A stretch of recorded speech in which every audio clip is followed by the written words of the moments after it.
Assalamualaikum warahmatullahi wabarakatuh. Teman-temanku dimanapun Anda berada, semoga dalam keadaan yang sehat walafiat, serta dimudahkan segala urusan, diberikan kesehatan dan rezeki yang berkah barokah. Pada kesempatan kali ini saya akan sedikit menjelaskan tentang malam satu suro.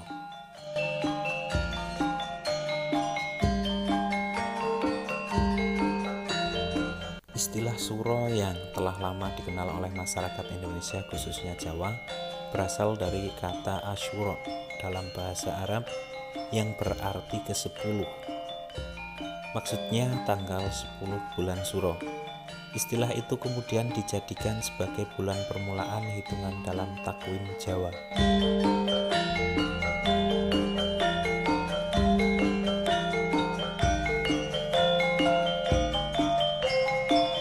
Sementara itu dalam Islam, istilah suro sebagaimana yang telah dipahami oleh mayoritas masyarakat Islam adalah bulan Muharram. Muharram adalah bulan yang telah lama dikenal sejak pra-Islam. Kemudian di zaman Nabi hingga Umar ibn Khattab diresmikan sebagai penanggalan tetap Islam.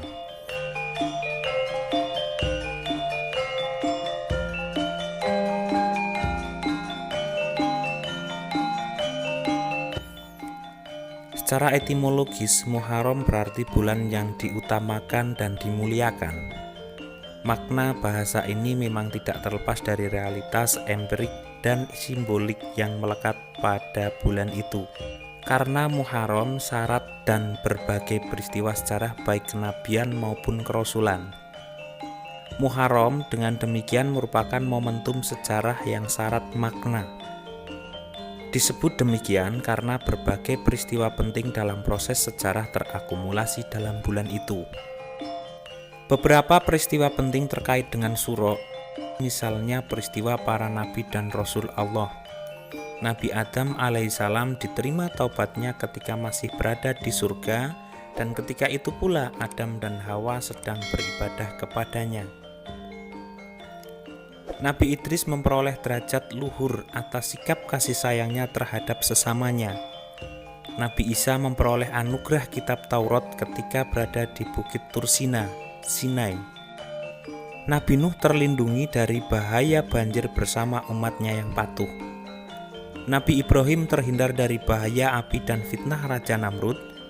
Nabi Yusuf bebas dari tahanan Raja Mesir akibat tuduhan zina dengan Dewi Zulaikha. Nabi Yakub sembuh dari penyakit mata karena menangisi anaknya Yusuf yang telah lama menghilang. Nabi Yunus bisa keluar dari perut ikan hiu sebagai tempat persembunyiannya ketika dikejar-kejar umatnya. Nabi Sulaiman memperoleh istana indah. Nabi Daud disucikan dari segala dosanya.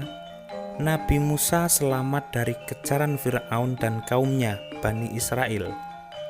Nabi Muhammad SAW memperoleh Al-Quran sebagai pegangan hidup sepanjang masa bagi umatnya.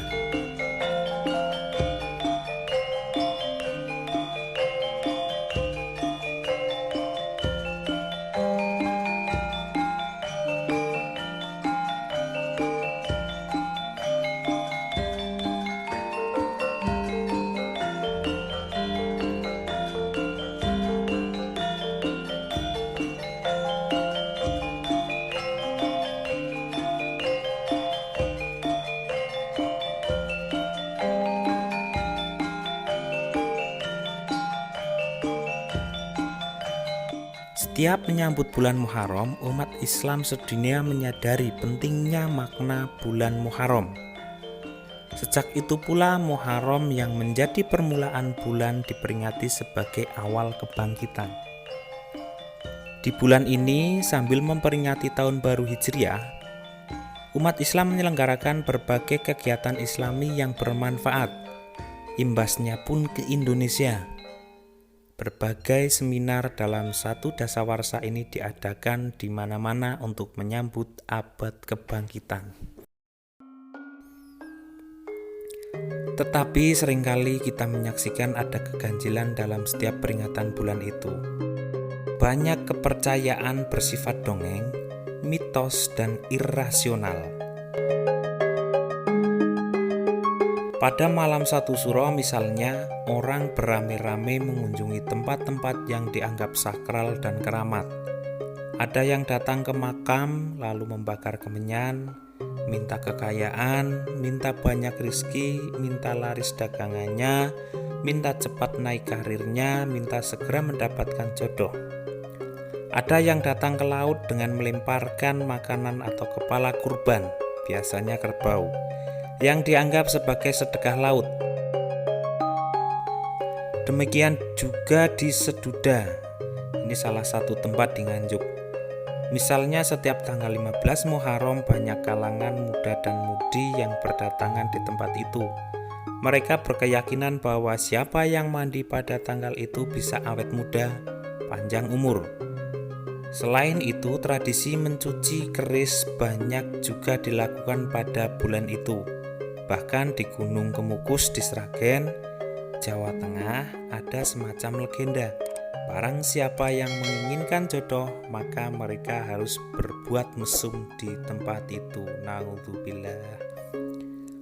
Terasa aneh memang. Lalu apa sejatinya makna di balik tahun baru Hijriah yang penuh anugerah dan kemuliaan itu? Tahun baru Hijriah atau Muharram sering kita jadikan sebagai momentum untuk menempatkan kita sebagai lakon dalam sejarah kemanusiaan.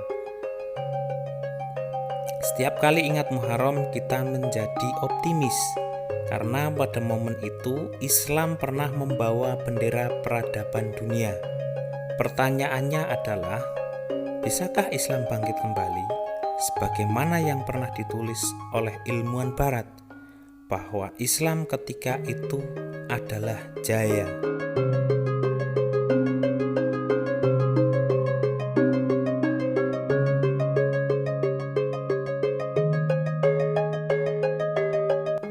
Yang terpenting dari belajar sejarah di atas adalah bahwa kebangkitan atau kejayaan bukanlah terkait dengan periode, kurun atau momen tertentu yang pernah mengalami kejayaan, melainkan pada apa yang bisa kita lakukan untuk mewariskan nilai-nilai sejarah itu.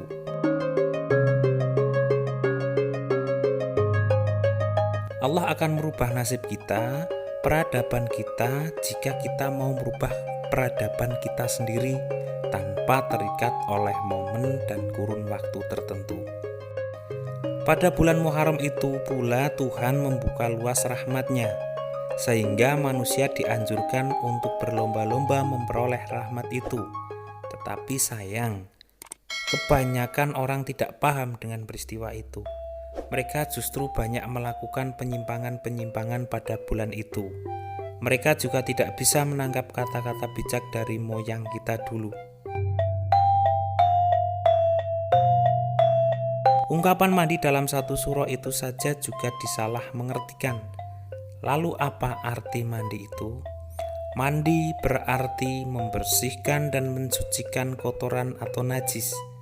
Ini berarti isyarat bahwa pada malam satu suro itu orang harus mensucikan dirinya dari segala dosa dan perbuatan mungkarnya dengan memohon maghfirah Allah Sang Maha Pengampun. Kemudian meniti hidup baru dengan langkah yang lebih positif serta semangat baru pula.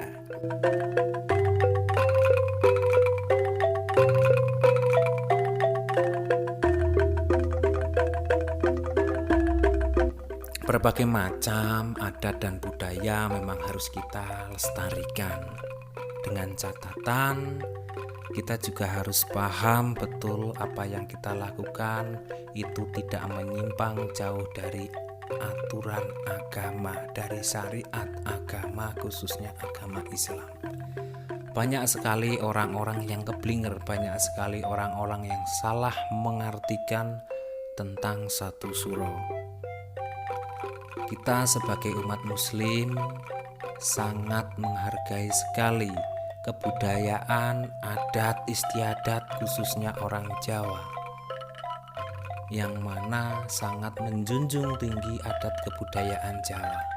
Sekali lagi pesan saya adalah silahkan nguri-uri budaya Jawa asal tidak menyimpang dengan kaidah-kaidah Islam, tidak menyimpang dengan aturan-aturan Islam, tidak menyimpang dengan syariat Islam. Bhinneka Tunggal Ika, meskipun kita berbeda-beda, kita tetap satu, Indonesia.